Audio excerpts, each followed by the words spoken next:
DSWD NCR Accredited 2000 Certificate of Appreciation Award to Princess Mariam de Leon Radsag. Ang laki.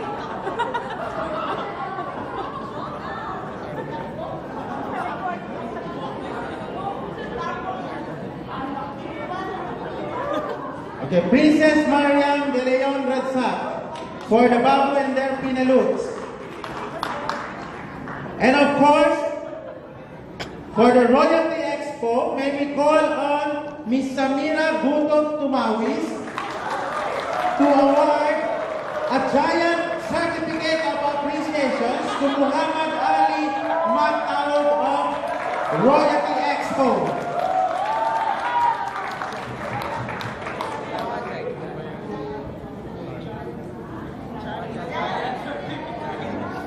Another, the last giant certificate of appreciation to be awarded by Ms. Aneza Pindatun, the program manager of the IRF this year, to Rohanisa Sumdad Usman.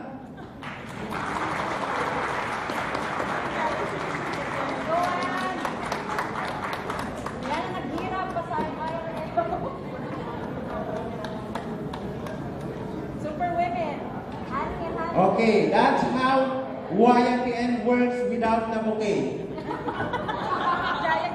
Okay, serious.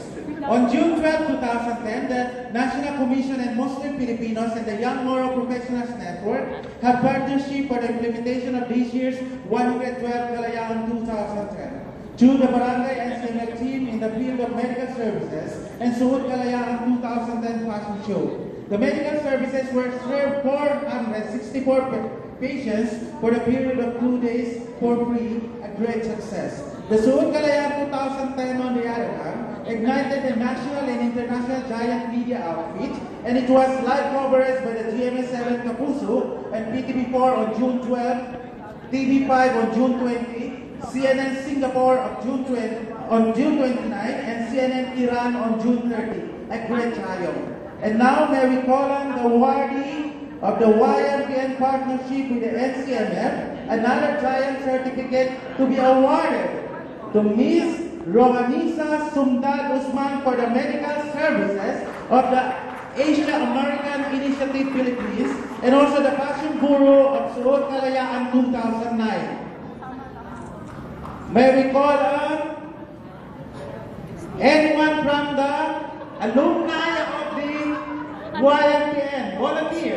We have here Ms. Aneza Pindatun. You can actually give a certificate. I call on Nash Cassie, chairperson of YMPN for this year.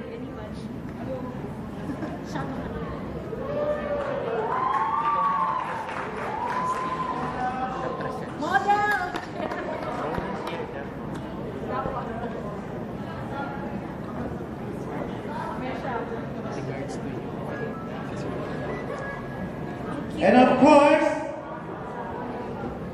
an additional certificate of recognition to Mr. Abulkia Kudai, official member parties of the Suhud Kalayaan 2010.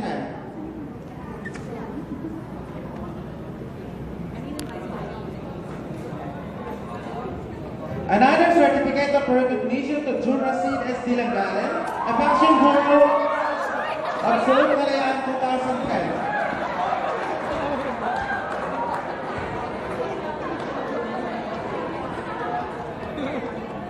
And a certificate of recognition to Miss Caroline